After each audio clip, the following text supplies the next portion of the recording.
This is a trigger warning that there is discussion of rape and sexual assault throughout the episode. So if you're not comfortable listening, we understand and we really look forward to seeing you guys next episode.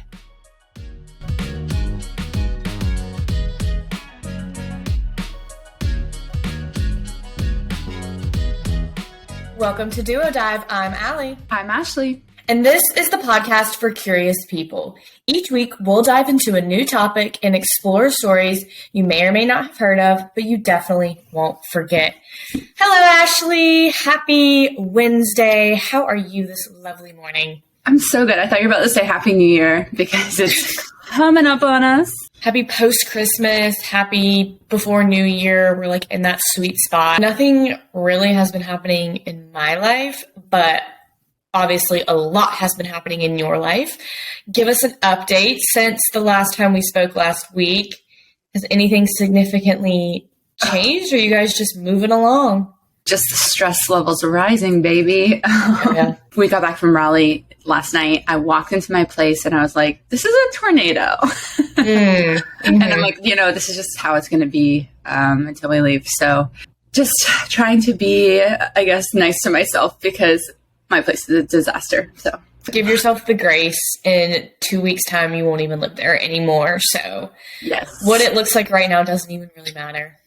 Yeah, Andrew's mom is so sweet that I told you this, Allie, but she bought us a gift certificate for our flight so we can buy a bottle of champagne, she said, and drink it on the airplane. Just whisked all of our worries away. So yeah. No, that's incredible. Y'all need to definitely document that for her. Yeah, I'm looking forward to that. That's what I just picture in my mind when I'm going through this, is just drinking that glass of champagne on the plane on the way to London. So we'll get there. But I'm excited to talk about your topic today, Allie. It seems like you've done a lot of research on it. And I know you watched a video or a movie. You purchased a movie. This girl invested in this topic. $25 into this topic. No, I didn't. It's a great movie, and I'll chat a little bit about it at the end for anybody that's interested. But before we get into what I'm speaking about, let's do our new thing. Let's give some recommendations. So, Ash, if you want to start this week, what are you recommending? Yeah, I love podcasts, and I'm not going to recommend this podcast because I think it's a very niche listening group that likes science. So it's Dr. Huberman. He's a doctor at Stanford. Mm-hmm. Anyway, one thing he talks about and that I've seen make a huge difference in my sleep, in my life, is don't drink caffeine right when you wake up. Wait 90 minutes, an hour to 90 minutes. It's supposed to do something to your cortisol levels. Anyway, ever since I've been listening to him, I even will just hold it off for 30 minutes. I'm telling you, I sleep so much better at night, and it's way easier to wake up in the morning. So for anyone that is having sleep problems, loves coffee like me, that's for you. Give it a try for a week, and I promise you'll see a huge difference. Okay, that's some good advice. Doesn't relate to me because I'm not a coffee drinker, but I will pass it along to one named Nathaniel who always complains about sleep. Oh, yeah. Well, just a reason that you're a better woman than me, because I could not survive by not drinking coffee. I'm drinking it right now. So I don't know how you have so much energy. Allie is like a go-getter. She gets so many things done every day. I want to be like her. And she doesn't drink coffee. What is the secret? I really don't know. I think I just happen to be one of those lucky, blessed people. Truly, I recognize that in myself. And a lot of people ask me why I don't drink coffee, and I don't even want to try it because I don't need it. So it's just, it doesn't come near me. I'm like, no, I'm okay. Anytime we go to Starbucks, roll up, I'm like, I'm okay. I don't need anything. I'm sure if I tried a couple of different drinks, I could find something I liked. Yeah. Well, I would save so much money. So I'm jealous of your life. What's your thing, Allie? Okay, so this week I'm recommending, drumroll please, a book. Shocking. If you know anything about me and you will learn about me, I love to read. I'm very honest about the things that I read, and I try to read a wide variety of things. So this past week I finished Cleopatra and Frankenstein by Coco Malors, and she is a British-American author. So she grew up in London and then she moved to New York City. And the main character in the book is very similar to that. I also listened to another podcast, Shameless. We talked about them last time, but they do book club. This was their November book club. I picked it up on my own, but I did listen to their recap of it. And they did some deep diving and realized that, like, she grew up with, like, psychiatry parents. And so, like, that and the fact that she's lived in two of the countries she kind of talks about, like, just really makes this book so believable and beautifully written. Yeah. It's about a 25-year-old struggling artist who meets a man about 20 years her senior, and they have kind of this whirlwind instant connection, and they get married so she can maintain like a visa to live in the United States. And it goes through a year-long journey of them and their friends and kind of how their relationship impacts everyone's life. And it's beautiful. It's damaging. Like, it's so honest and real. I read the first 50 pages in one day, got really busy, and then came back on Saturday and finished it. So good for you. Oh my God. It's very good. It's a very easy read. Again, it's Cleopatra and Frankenstein by Coco Malors. I highly recommend it. Kind of anyone that's maybe struggling to find a book they really love. I love that one. Love a good story. And I had also heard about this from the Shameless podcast. We're big Shameless podcast fans right here. Big Shameless fans. So check it out if you haven't. Awesome. Okay. So this week, Ash, we are going to talk about, well, it's a really deep topic, and I do like an overview of it. And of course, like, when we feel compelled, we'll kind of dive into our opinions. It's about Harvey Weinstein, his accusations and his trial, and also kind of a history of like what he's done and how he's not the first in Hollywood, as we all know, to kind of pull these types of things and think that they can get away with it. So yeah, we're going to cover kind of who he is, how he has his power, the accusers that came forward, and the women who kind of broke the news to the world in a New York Times article. They are very inspirational, so I want to talk about them a little bit. Yeah, I'm excited to dive into this. I feel like it's a heavier topic than some of the ones we've done, and more of maybe a touchy subject. Also, I was like, if something bad happens to us, Allie, we're going to have like people, the FBI following us, not the FBI, but like. No one report this podcast anywhere to anybody that matters. I mean, spoiler alert, he's in jail. So like, what's going to happen? But True. Okay. So without further ado, let's dive in.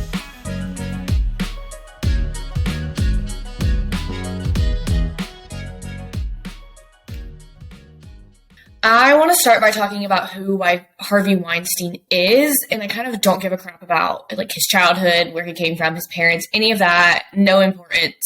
The man doesn't deserve it. But just for a little bit of background, he is a former American film producer, and as of 2021, he is a convicted sex offender. So this episode is going to cover how the allegations were brought to light by the New York Times journalists Megan Twohey and Jodi Kantor, and how it kind of sparked a revolution on speaking up about workplace sexual misconduct. So my first big question was, well, what is a film producer? I really didn't know much about what they did.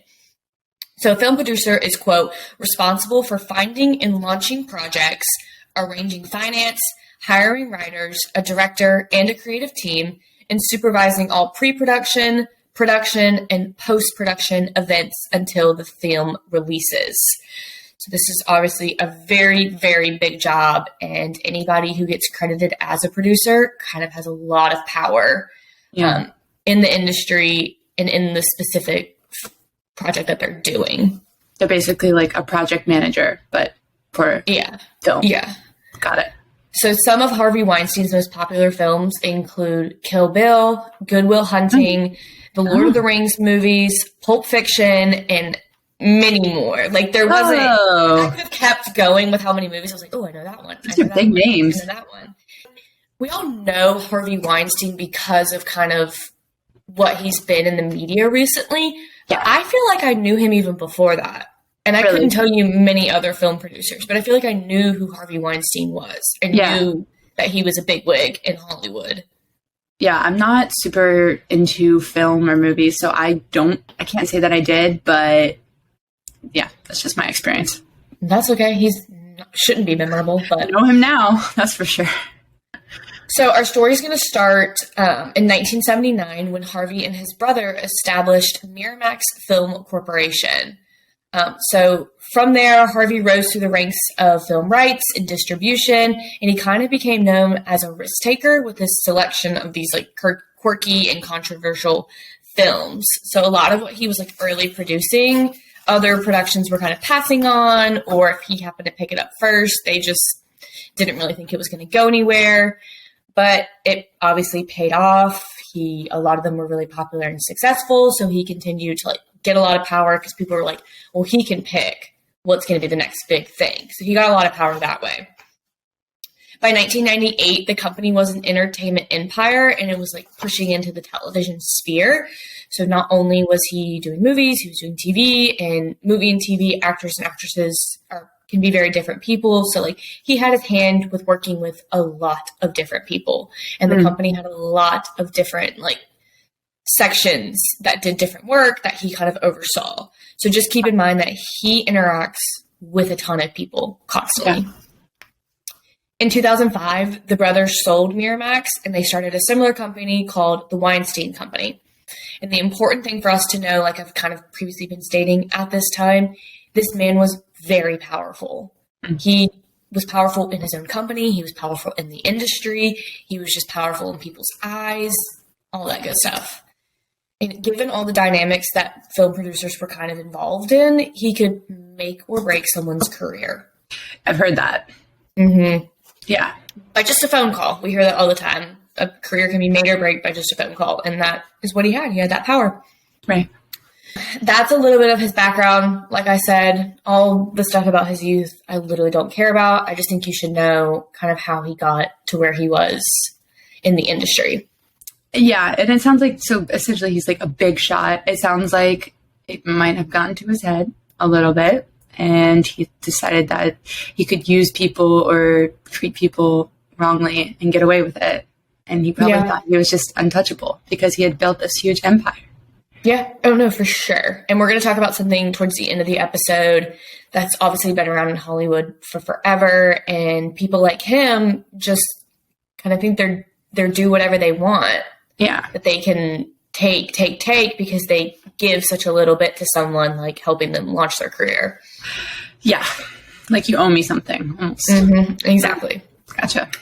So, on October 5th, 2007, the New York Times reporters Jodi Kantor and Megan Twohey published an expose accusing Harvey Weinstein of decades of harassment, abuse of power, and systematic cover-ups that ruined multiple lives.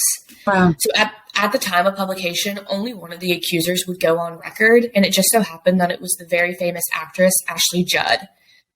So if you're not familiar with Ashley Judd, she was in Double Jeopardy, A Time to Kill, and Kill the Girls. I know Double Jeopardy and I know A Time to Kill. Great movies. But you might also know her because her mom is the late country singer Naomi Judd. Oh, okay. So she comes from a family of like entertainment. She's been in the industry for a long time. In the expose, they highlight kind of the pattern of allegations being brought forth and then disappearing as a settlement is agreed upon. Multiple women that are mentioned in the article declined to comment due to the constrictions placed on them when they agreed to the settlement. But it seems that the reporters were able to work around this and gather like this really damning information. They just never quoted the women. But if you like read between the lines, they're speaking to these women and then they're like kind of going to another source just to confirm it. So they have their ducks in line, but in order to protect these women against these settlements that they reached and even just backlash from Harvey Weinstein, like they're not mentioning a lot of their names. Ashley Judd was really one of the first ones that was like, put my name on it. Good for her. Literally. So the New York Times found that these women that reached settlements included a young assistant in New York in 1990, an actress in 1997, an assistant in London in 1998, an Italian model in 2015, and Lauren O'Connor, whose memo that was leaked to the reporters alleging misconduct by Harvey Weinstein shortly after. So basically, they discover through all of their research that there's been about 8 women that have reached these settlements, and they got leaked this memo by a woman who used to work, Lauren Connor. So she was never actually accusing Harvey Weinstein of assaulting her, but they got a leaked memo from someone basically where she writes out all the misconduct that she knows about the company and she had submitted it to the company, essentially complaining about it. So they used a lot of her memo, like in the article, but she wasn't actually, they didn't actually like get the chance to speak to her. Oh, she didn't want to go on record. So did she leak it, or do they know who leaked it? So in the movie that I watched, which it's called She Said, I'll talk about some details why I liked it and stuff at the end. It seems like it was just, they found out there was a memo, and then they kind of were calling different people who used to work for the company, and finally like someone leaked it to them, but no, it wasn't her. Gotcha. And I think she declined to comment, like when they obviously went to her to speak about it. But like I said, in the memo, she details claims that she heard from numerous allegations, as well as things that she saw. So this isn't just like hearsay. Like she saw things, she knew things were happening, she wrote it out in a memo. In 2015, though, after reaching a settlement, she withdrew her claims and stated, quote, "Because this matter has been resolved and no further action is required, I withdraw my complaint," end quote. She later went on to write Harvey Weinstein a letter thanking him for opportunities in the industry. And this was all things that these two journalists uncovered. So I wonder how Miss O'Connor feels looking back, considering he's now in jail for some of the things that she alleged, but she didn't really fight for. Well, in a way, she got out with probably a lot of money and no consequences. So she probably feels pretty good. Yeah, exactly. I mean, I don't know. So what do you think about that? That's tough, right? Like, you know, someone's doing all these bad things and then they pay you off not to say anything, you know? I don't know Lauren O'Connor. I didn't really like look into who she is, what she's doing currently, but I will say she's not my favorite person in this story. It seems like nothing personally happened to her, but she knew it was happening to other women. And so it's different, right? When something happens to you and you're so traumatized and you're kind of just trying to find yourself again, and they come to you with a settlement and they're like, "Hey, don't speak." Like, I can see in a way why you're drawn to that money. Like, absolutely. You're not always going to want to stand up and shout to the world what's happened to you. And sometimes that idea of money, you're like, well, now I can go to therapy. Now I can take a vacation. Like, now I can do X, Y, Z, which some people might view as like a way of helping themselves. But to reach a settlement because you're accusing someone of something and it didn't actually happen to you, you're just like, oh, yeah, sure, I'll take the money and shut up. It's a weird dynamic. It's a weird thing for me to be like, that's okay. Almost because they weren't the victim of it. Yeah, exactly. Right. So it's like if you're seeing other people being victimized and you take the money to be quiet. It's interesting, but in this type of situation, in this type of story, I never want to say that someone did the wrong thing because I wasn't there. Yeah. I don't know if she was threatened or what she was going through at the time. Absolutely. And as someone who has experienced like forms of sexual harassment at like work personally, I know how it feels. And it hasn't been, you know, to the level I think that these women have experienced, but just even comments or being treated differently because I'm a woman, or sexual comments. It's really scary to come out and say, hey, this person said this to me. And it's almost embarrassing, which is crazy because it's never your fault if someone's making comments like that to you in a workplace, especially.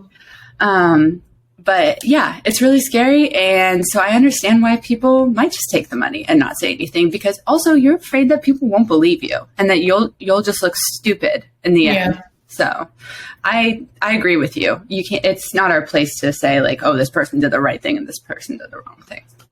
And we're also like living in a pre-Me Too movement world. So like right now, I think it's really hard for us to be like, well, why didn't you say something? Like, we are kind of moving towards a culture where like we believe women, hopefully. Like, that's what I've seen. That's like the mindset that I have, like, believe women.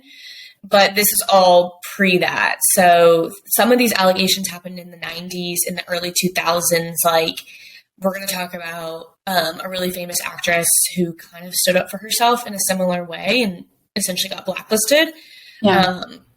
So there was no predecessor towards this situation that made anyone feel comfortable about speaking up, for sure. No, absolutely. I think we have to remember that when we're like digesting a story like this. So true. It's a great point. So one of the most clear-cut allegations is from Italian model Ombra Battilana. And she called police in 2015 after Harvey Weinstein touched her inappropriately during a, quote, business meeting. So one thing to know about what he was actually doing is he would invite these actresses, these aspiring actresses, these production assistants, all these random people over to his hotel for like a meeting. And so they would go to the hotel and they'd be like, hey, I'm here to meet like Harvey Weinstein, like thinking they're going to be ushered into the restaurant, the cafe, whatever. And they would be sent up to his room. So he would be hosting these meetings in his hotel room. So this quote business meeting was in a hotel room. The police actually gave her a wire and she went back to the hotel the next day and she was able to record him apologizing for the incident. However, after 2 weeks of, quote, investigation, the district attorney's office declared they would not be charging Harvey Weinstein. We don't know who does he know? Yeah, exactly. Who did he pay? So while some women were coming forward like pre-expose, many of them were silenced or they weren't taken seriously at all. And Harvey Weinstein was never getting into any sort of legal trouble. He was overall this like stand-up guy. He was married and he did have children. Oh, Lord. So that's what people viewed him as, kind of the stand-up guy with women and children. And he was going on about his life. Yeah, and he was friends with like big name people too. Wasn't he super good friends with Oprah? Yeah, big names. Like when Harvey Weinstein fell, it was kind of embarrassing for some famous people because you're like, you had to know. Like there's no way you didn't know. Like some of these big actors and stuff that he worked with and some of the leading women that worked alongside them were being harassed by him. Like there's no way they didn't catch on. Right. But, you know. Yeah, that's a bad look. But I think it also probably speaks to the fact that it was just probably so common in the industry for sure to be treated that way. So people maybe didn't think twice about it. So post-expose, more women were starting to speak up. And on May 25th, 2018, Harvey Weinstein was arrested for repeatedly raping a woman in 2013. So it's not like a cumulative of stories happened and they were just like, okay, we're going to arrest him. Like there was one specific allegation that they were able to get evidence for and they were able to arrest him for. By the time the trial started in 2019, more charges were piled on because they had the time to kind of work with other allegers and accusations and do all that. And many women stepped forward to testify, including Sopranos actress Annabella Sciarro, production assistant Miriam Haley, and aspiring actress Jessica Mann. And she was actually the allegation from 2013 that kind of ignited this and started this. Wow. So we're going to talk a lot about her because her victim impact statement like really hit me hard. I quoted a couple times. But the trickiest part about the case was that some of these women continued to have relationships with Harvey Weinstein, whether that was professional or sexual, after these incidents, before and after these incidents. And so the defense tried to shape the encounters as consensual. Really pull up emails from some of these women, like thanking him, post when they said something happened, like for opportunities. They were able to like kind of bring up incidents where maybe they had consensual relations before an alleged rape. So the defense really tried to stick with that every encounter was consensual. And no is no, whether you've had relationships with someone previously or you want to have relationships with someone post, like no is no. And I don't think at the time people really knew that. Like I think they just assumed if you have sex with someone one time, you can do it again and it's not rape. Right. Also, this is a man in power. So it's uncomfortable to, I guess, freak out on someone or blacklist them in your life. First of all, especially if you're working under them, you know, and just because you were treated inappropriately by someone doesn't mean that you're going to just like remove them from your life all the time. I don't know. And one thing I thought about was like, okay, so say you're an aspiring actress, Harvey Weinstein propositions you and you're like, okay, like why not? Like, I don't really care. But then a year later, like you get a boyfriend and you're in love and you're having a serious relationship and you go back for a business meeting and he does the same thing again. And you're like, no, like I'm in a relationship this time. I'm not doing that. but he forces himself on you. Like, there's situations like that where you have to take into account, like, someone might be comfortable at one point and then not comfortable another point, and that's still rape, whether it happened previously or not. No, that's a really, really good point. Just like marital rape is a thing. Yeah, like obviously you chose to marry that person, but you know, it doesn't mean that they can't rape you. Body autonomy was like, just, it's so crazy what people think that they are allowed when it comes to someone else's body. It is. It's like so simple though. It's so cut and dry. Like you said, no means no. And that's it. No means no. However, on February 24th, 2020, Harvey Weinstein was found guilty of first-degree criminal sexual act and third-degree rape. And he was sentenced to 23 years in prison on March 11th, 2020. And he is currently in his 60s, so that's pretty much a life sentence. Mm-hmm. Is he going to one of the fancy prisons, or does he go to a real prison? You know, I didn't Google it, but if I'm going to bet money, he's going to a fancy prison. That makes me so mad. I'm so done with these fancy prisons. So Jessica Mann, the aspiring actress who brought forth these allegations, wrote in her statement to the judge, quote, "The day my uncontrollable screams were heard from the witness room was the day my full voice came back into my power. Those were the screams that wanted to come out while Harvey was raping me. Those were the screams of a terrified young woman reliving experiences of horrific violence against her body. Those were the screams that will forever haunt those who witnessed me," end quote. Mm-hmm. So I do have the full statement in the show links if anybody's interested. It is from The Wrap. I read the whole thing. It's really, really good. So if anybody's interested, it is in the show notes. Also, during the proceedings of the New York trial, LA actually charged Harvey Weinstein with rape and sexual assault from 2 separate cases dating back to 2013 as well. And in October 2022, the jury was selected for the LA trial, and Harvey Weinstein continues to plead guilty. So although in 2020 he was found guilty in New York, he now in 2023 is going to have to go forth again in LA and face similar charges. Okay, so he already is in prison though. He is, yeah. So we're going to talk a little bit more about the LA trial in 1 second. Okay. I do want to continue with Mann's statement though. Quote, "Harvey still denies his wrongdoing towards me, Mimi, Annabella, and the other women who testified, and the plethora of other voices unable to be heard in the court of law. A man who has so many previous NDAs hiding his sexual assaults, he baffled at finally being held accountable. A man who assumed with his money and presidential alliances made him untouchable." Mm-hmm. So to this day, he still says that he's not guilty, even though they've uncovered numerous NDAs and numerous settlements that people have come forward and said, like, yeah, that's about because I was sexually harassed. Yeah. Do you think he truly believes that he's not guilty? Or do you think... Yeah. No, I just think that he thinks with his lawyers and his power, he will get out of it. He knows what he did. He actually, after allegations came out, he was let go of the Weinstein Company. And he did say, like, I've messed up. Like, I'm going to take some time to myself. So, like, he knows that he treated women shitty. Like, he knows what he did. He just doesn't think he should go to jail for it. Oh, well, I think he should. So, fuck you, Harvey. Good, because he's in.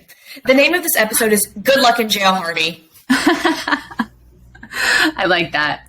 That's good. Yeah, it's pretty incredible to me. And I guess it's what I was saying earlier. He just thought he was untouchable. And I mean, he was, though. For how long? 20 years. No, more than 20 years. Like, I think it literally spanned back to when Miramax was first founded. Maybe even before that, because he was like a concert producer, I think. Like, he started low and worked his way up. But at some point, he was more powerful than someone else. And you don't just wake up one day and start doing this.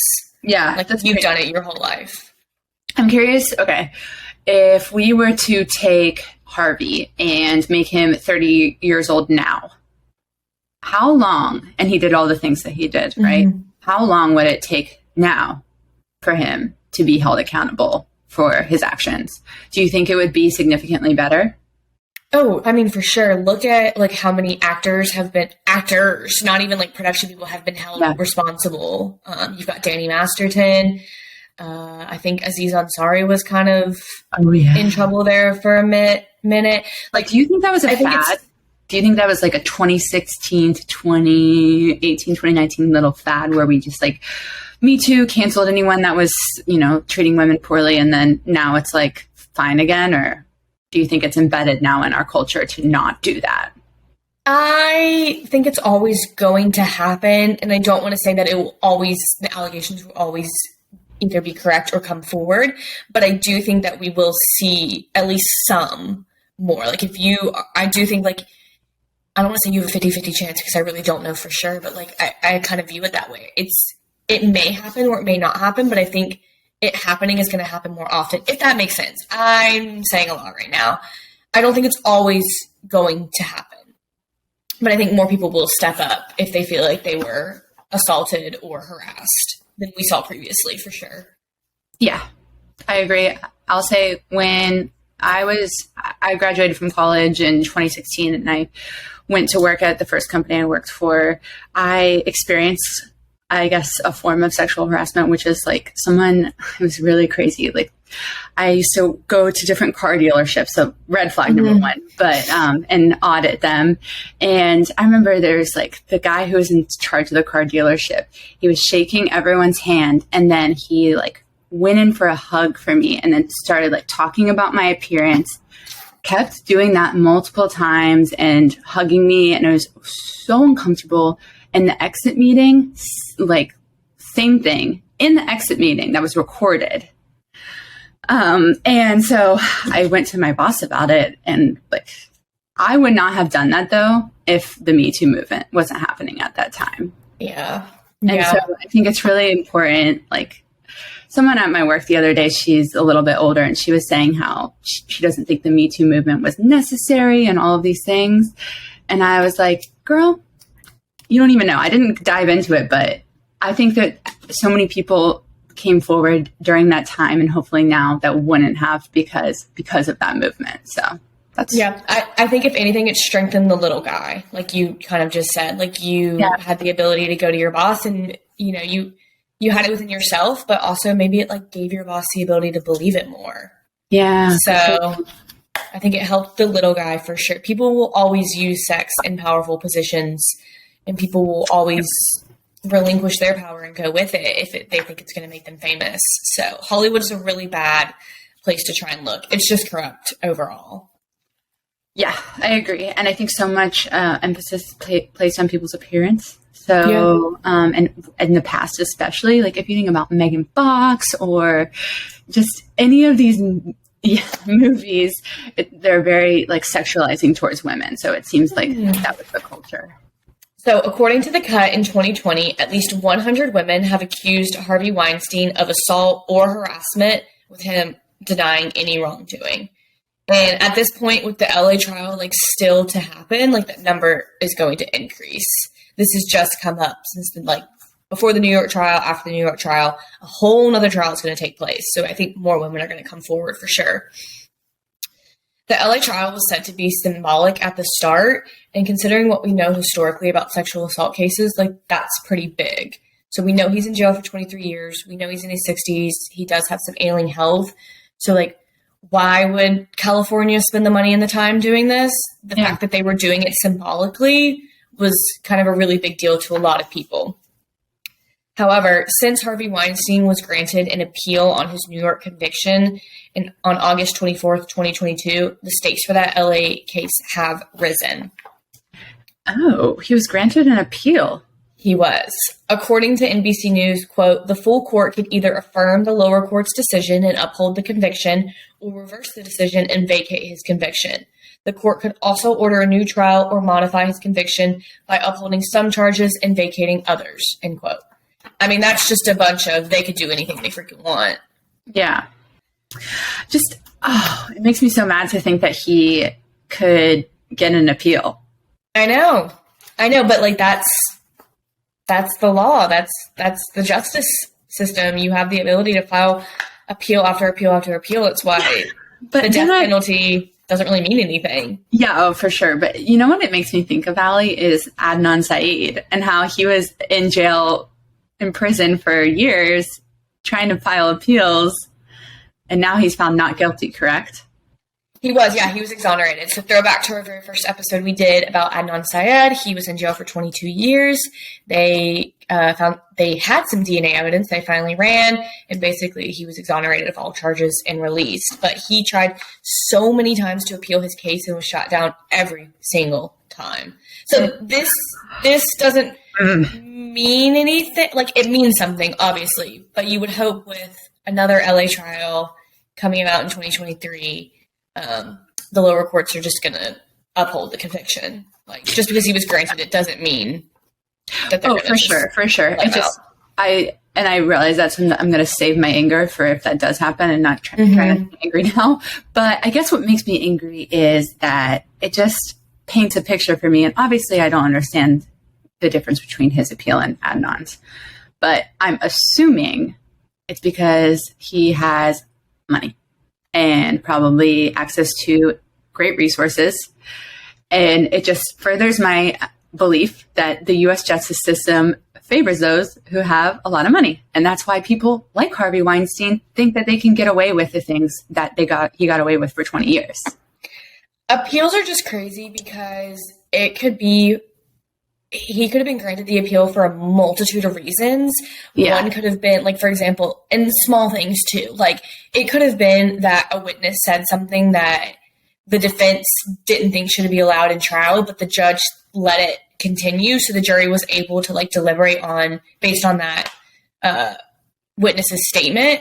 But then if you file an appeal against that, you're like, hey, give us an appeal because XYZ happened. And another judge picks that up and happens to agree with you, then you get an appeal. Like, it's all kind of like based on a judge who wasn't even there, what they're reading about what happened. If they're like, oh, that was okay. Oh no, that wasn't okay. Like, it's a weird group, like, so, and that's not even like what happened. Like, so many things could have happened to get that appeal. I mean, I realize that, but I guess Adnan's had a very clear-cut reason to be appealed, which was that his lawyer, she was disbarred.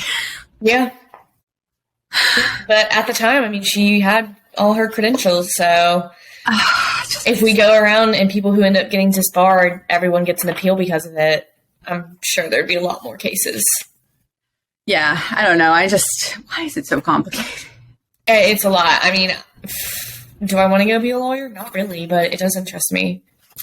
Oh, Allie, I could see you being a great lawyer. Thank you. Only helping those who are innocent, though. Unlike guilty bitches. So New York Times reporter Lauren Herstick stated, quote, "The downfall of Harvey Weinstein marked a watershed moment for the Me Too movement." Kind of what we've been talking about. It was really the solidifying example of believe women. Sometimes they are right. Yeah. But obviously, Harvey Weinstein is not the first to utilize his power in this way, and he is not the only one responsible for the years of trauma and damage he inflicted. Those in power alongside him knew of his antics and either blindly looked the other way or worked to cover up his allegations. Yeah. And what I think is crazy is they will never be held accountable. Yeah. Like, his brother knew, okay? His brother knew. Yeah. So many people knew, I'm sure. So now we're going to switch to, we're done with Harvey. We know that he's been convicted. We know, obviously, there's an appeal and another trial. A lot more to stay up to date with if this story interests you. But we're going to talk about how this behavior can be attributed to a term known as the casting couch and kind of where that comes from. I've heard of that. Yeah. It's gross. Variety put it best in their article, "Casting Couch Tactics Plagued Hollywood Long Before Harvey Weinstein," when they stated that the casting couch is, quote, "the practice of powerful white men exploiting young actresses trying to break into the movie business." Not only that, but this idea of power give and take has been around for pretty much as long as the movie business itself, if not longer. Like we've said, power, this idea of like sex in exchange for power can be found in almost any industry. It's just very lucrative in the Hollywood industry. Yeah. So going back to the days of silent films being turned into talkies as they were known, studio heads like Louis B. Mayer from Metro-Goldwyn-Mayer were famous for producing stars like Joan Crawford and Judy Garland.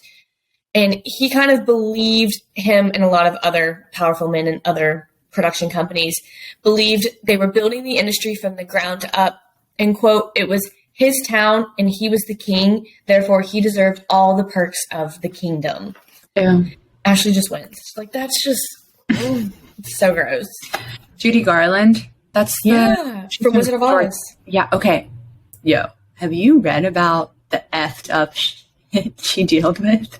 Yeah, I have listened to a couple podcasts, read a couple things. That'd be a good thing for you to look at. Whoa. My sister was telling me about it. Freaking crazy. They used to really mistreat actresses. Really bad. And she not only had like sexual harassment, but like she had a multitude of other issues, things that people did to her. So maybe a good one for us to talk about in the future. Yeah, that's a good topic idea. In her memoir, My Story, Marilyn Monroe stated, quote, "I met them all. Phoniness and failure were all over them. Some were vicious and crooked, but they were as near to the movies as you could get. So you sat with them, listening to their lies and schemes, and you saw Hollywood with their eyes, an overcrowded brothel, merry-go-round with beds for horses," end quote. My girl Marilyn is spitting the truth. And again, another one who was just unlucky in the world. Yeah. How did she die again? She died really young, right? It was a drug overdose. Oh, okay. Gotcha. So I'm quoting this Variety article a bit, but the piece really stood out for me. And at the end, it said, quote, "The history of the casting couch is so endemic to Hollywood that the notion of sexual exploitation in exchange for access has been whitewashed and reduced to the name of a banal piece of upholstered furniture." That's crazy. Like, I read that and I was like, holy shit. Like, that's so true. This, like, tremendously horrible thing that people have done to men and women. Like, men can also fall victim to the casting couch. Like Macaulay Culkin. He's one. Yeah. This, like, traumatic thing that people in power are doing has just been reduced to it being called the casting couch. Like, you know what it is when someone says the casting couch. Yeah. This quirky little term given to it. Isn't it crazy how you can use language to manipulate people? You can take something so horrific and put a little quirky name on it, and now it's no big deal. Yeah. I mean, like, we read casting couch, we hear casting couch, we're just like, oh, we know what that is, but like, whatever. But in reality, it's so much deeper and so much more traumatic for someone to experience something like that. Yeah. It's like, no, that's rape. Yeah. It's rape. A big question that I kind of have, and I'm sure a lot of people have, is like, why aren't women just saying no?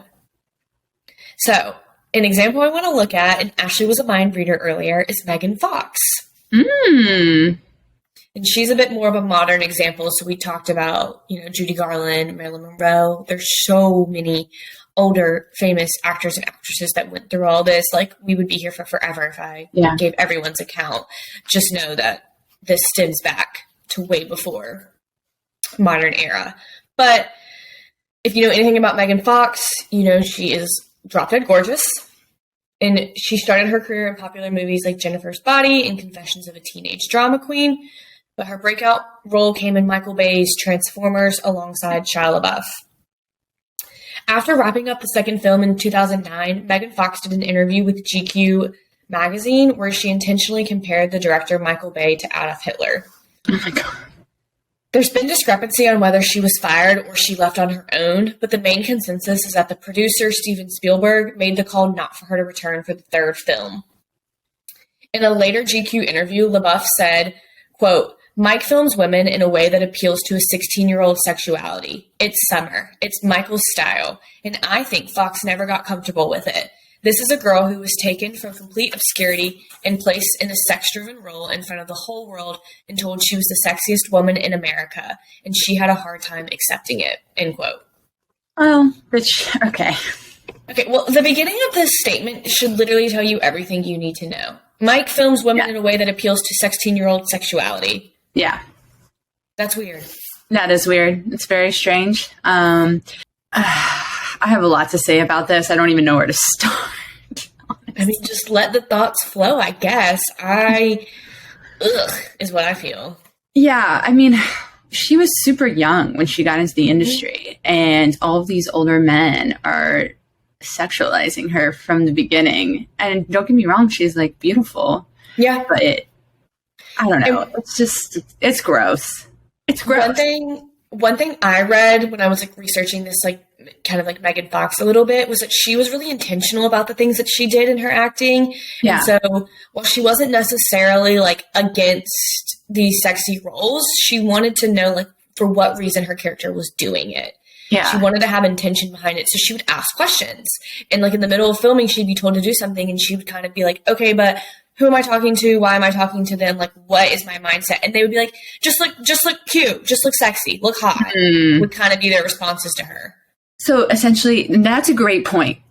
This is my thing. They took away her autonomy, it sounds like, and she was trying to keep it herself. She wanted to know why she was doing things, like you said. She wanted it to be her decision to be sexualized, right? Yeah. And rather than that, it's like, nope, this is what you're doing and get over it. And that is really not cool. It's one thing if you're like, yeah, I'm playing this sexy role in this movie and I'm all for it and I feel really comfortable with my body and doing this and like, this is what I want to do. But if some like old man is forcing you to do these things, that's so uncomfortable and like not okay. Yeah, no, for sure. And while this situation isn't directly related to a casting couch encounter, Megan Fox like has been vocal about her experiences with the phenomenon. So that's kind of why I pulled like her story. And she's also like talked a lot about the idea of women being over-sexualized in the industry. Yeah. And her comments and actions post GQ article would essentially become known as the reason she was blackballed from the industry. Yeah. She received tirades of backlash. So now we all know Megan Fox. She's with MGK. She's kind of come back around. Haven't really seen her star in anything too crazy. But I do know that when the Me Too movement was happening, and it still is, but like in its heyday, people did go to her for comments and like want to know her experiences. And she was like, look, I tried to talk about this and I received so much backlash. Like, I'm not going to talk about it again. Yeah. Well, that's another thing. It's possible, too, that people consider what happened to her bad enough. Mm-hmm. So that's true. It's a little, I'm sure, demoralizing when you're trying to set boundaries and you just get freaking blacklisted and then you go out and talk about it and everyone's like, you're just being hard to work with and like nothing really that bad happened to you. So get over it. Yeah. Basically. I mean, like going back to like the idea of like why women don't say no, like it's just not an easy answer to give. And I think that it would have to be another episode completely researched by someone who's not me, because like I can't tell you, like I just don't have the ability to put together why people don't say no. Like it can be a physical response, it could be an emotional response, it could be a psychological response. Like so much plays into why women don't say no, but just because they don't say no doesn't mean they're not victims. I think that's really important to remember. I think it's like fight, flight, or freeze response. A lot of people freeze. And speaking as someone who's like had really inappropriate comments made to me, I freeze in those moments rather than like saying something mean or setting a boundary, because you're like, what? Like you're just so surprised. I think. Yeah. So while we all know that Hollywood is an industry of flexible morals, the conviction of Harvey Weinstein leads us towards a future of hopefully burning pseudo casting couches and all of those involved. And I truly believe, like, I think we're going to see more of it if it happens to continue. Hopefully people, straighten themselves out and they're actually good people and like just want to make movies. But I want to end with the end of Jessica Mann's victim statement from the New York trial. Quote, "I promise, if you value my life, I will spend every day getting better. I will take back my life and take a hold of my future with more energy than you can imagine. I will reclaim my time. I will regenerate my health. I will absolutely make you proud of me to see me go from the girl on the stand who talked about her shame and feeling like a lost cause to becoming a woman who has found happiness, who can live in joy, who is free, who will go on to live a life so incredible no human will ever fear they are beyond redemption or harnessed to the shame of their past. I want to set an example of our true potential as humans when it comes to our capabilities innate worthiness. No matter the gender of someone who is sexually assaulted or raped, it is time people who rape other humans pay with their life for the life they took." End quote. That's good. I love that. Well said. So very well put. So that is our episode giving you just kind of the background of who Harvey Weinstein is and why you might be seeing him in headlines, kind of what's going on there, and a little bit about this phenomenon of the casting couch. I mean, we probably all know Hollywood's corrupt and crazy things happen, but to be aware when you like see women come forward with their allegations, because historically this is not a new thing. Yeah. I hope he gets better. I hope it's gotten better.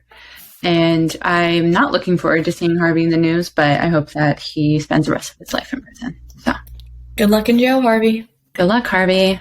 Bye. Ashley, any final thoughts on this really tough, we're going to have to put a trigger warning maybe at the beginning, kind of episode where we talked about a lot that both of us are very aware of in the world? I just think society progresses, and in the end, I'm hopeful it will continue to. I think even in the last 5 years, it's gotten better for women. So I think it will continue to, and I have positive outlook. Yep, I am right there with you. All right, thank you everybody for listening. We will be back next week. Thanks, everyone. Bye.